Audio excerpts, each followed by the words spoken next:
8 তারিখের পরে 4 তারিখে অর্জুন সিং এর পরবর্তী শুনানি।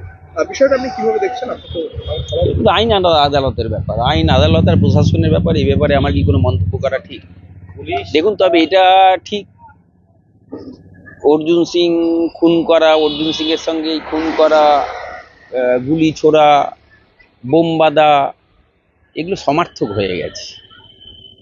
এত কেস, এতে এমন না উনি, ওনার যা ভাবমূর্তি দাঁড়িয়েছে, এটা এত কেস তো শুধু আমাদের এই তৃণমূল সরকার ক্ষমতায় আসার পর শুরু হয়েছে তা তো না, আগে থেকে বিগত 20-25 বছর ধরে ওনার যদি ইতিহাস দেখেন, এই খুন, হিংসার রাজনীতি আর অর্জুন সিং এরা সমার্থক। উন্নয়নমুখী ব্যারাকপুর রাজনীতির আঙিনায় এইরকম ভাবমূর্তির লোককে আর দেখতে চাইছে না। উনি ওনার ভাবমূর্তি যদি ইমিডিয়েট শোধরানোর চেষ্টা না করে, ভবিষ্যতে ব্যারাকপুরের মানুষ ওনাকে আরো দূরে ঠুলে ফেলে দেবে। বিচারপতি প্রশ্ন তুলছেন পুলিশ প্রশাসনের ভূমিকায় মৌখিকভাবে, যে তড়িঘড়ি কেন এফআইআর করতে হচ্ছে তদন্ত না করে। এটা আমি কি, এটা তো আপনার আইন আদালতের ব্যাপার, লয়ার জজ বলেছে, আমার কেন মন্তব্য করা ঠিক? কিন্তু আমি বলছি, ওনার ভাবমূর্তি এমন জায়গায় এখন মানুষ বিশ্বাস করে, হ্যাঁ অর্জুন সিং খুন করে, অর্জুন সিং গুলি মারে, অর্জুন সিং বোম বাঁধে, অর্জুন সিং জেল খাটবে, এগুলো মানুষ বিশ্বাস করে নিয়েছে। এগুলো নতুন কিছু না, মানুষের মধ্যে এর কোনো নেগেটিভ ইম্প্যাক্ট হয় না। বরঞ্চ মানুষ দেখে, যদি এরকম ভাবমূর্তির মানুষ হয়, তাহলে যদি গ্রেপ্তার হয়, তাহলে বুঝি সমাজটা আরো বেশি সুন্দর হবে। মানুষ এটা ভাবতে শুরু করেছে, কিন্তু আপনি মনে করেন গ্রেপ্তার হলে সমাজ সুস্থ?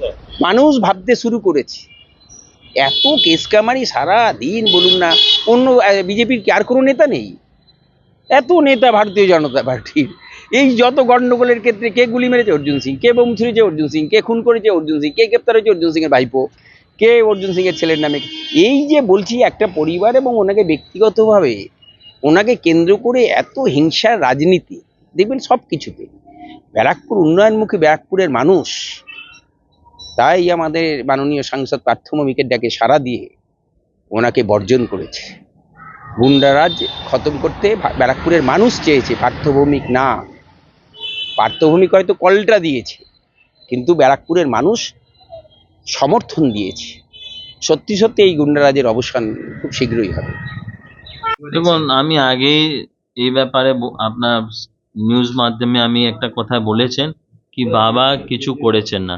কেন কি বাবা বারবার বলছে কি আমি গিল্টি আছে, তো আপনি ফুটেজ চেক করুন। ও তো কেউ গিল্টি থাকলে নিজেকে তো বলবে না কি ফুটেজ চেক করুন। তো ক্যামেরা ফুটেজ কেন চেক করছে না? উইদাউট চেক করে, উইদাউট ফুটেজকে ভাইরাল করে আপনি দেখবে এত তাড়াতাড়ি লোয়ার কোর্ট থেকে একটা জাজমেন্ট হয়ে গেছে অ্যারেস্ট ওয়ারেন্ট জন্য। তো আজকে হাইকোর্ট কি বলেছেন, এত তাড়াতাড়ি কি দরকার ছিল? সার্চ ওয়ারেন্ট জন্য ইস্যু করা আগে দরকার ছিল। হ্যাঁ, ইনভেস্টিগেশন করা দরকার ছিল। কেন আপনি তো একটা এক্স এমপি উপরে কেস করছে, তো এক্স এমপি উপরে কেস করা তো এত না, এত ইনভেস্টিগেশন মিনস না, এত প্রুফ থাকলে আপনি কি করে অ্যারেস্ট ওয়ারেন্ট দিতে পারবেন? তো এই জন্য হাইকোর্ট বলেছেন কি within means till 4th April আপনি এমপি সাহেব মিনস আমার বাবা উপরে কিছু অ্যাকশন নিতে পারবে না। কালকে কেসে মিনস শুনবে, শুনানি আছে কালকে কেসের ব্যাপারে। কালকে শুনলে ভালো করে ও জাজমেন্ট দেবেন, যে হাইকোর্টে জজ আছে।